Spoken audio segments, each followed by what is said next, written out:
I finished my 2025 reading year completing 32 books. I'm well aware that it's the start of the new year, and whether you're an avid, intermediate, or beginner reader, you're starting on your own 2026 reading goals. I know you may be looking for some recommendations, so I've gone ahead and compiled my top 5 favorite reads of the previous year in hopes it can give you a good starting point. Full disclosure, I am primarily a classics reader, but I did branch out a lot last year. This list in particular has books of poetry, short story collections, texts of philosophy, novellas, and full-length novels. Without further ado, here are my top 5 favorite 2025 reads. Giovanni's Room was my first introduction into James Baldwin. This novel is set in the 1950s in the brutal heat of the Paris climate. This follows a man by the name of David who's currently engaged to his fiancée Ellen but follows his complex heart into the arms of a local bartender named Giovanni. The prose illustrates it to be beautiful, yet the text feels claustrophobic, but that's what makes the beauty of this story.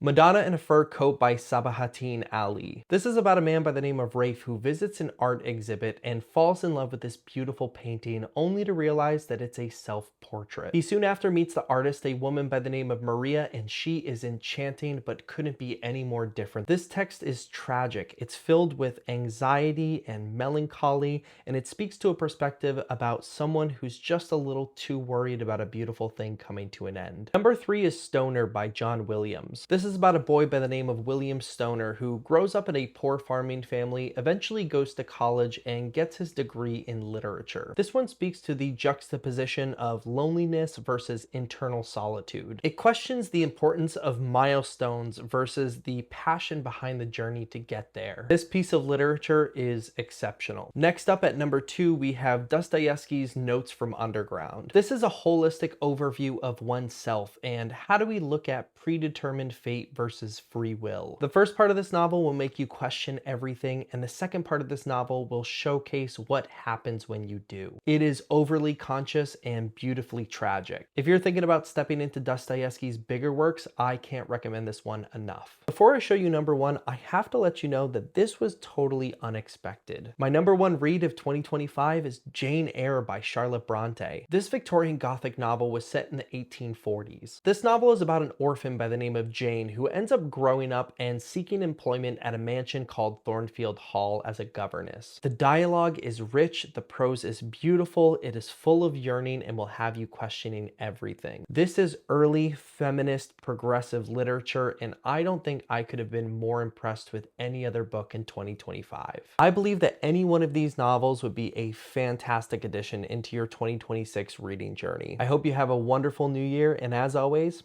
happy reading.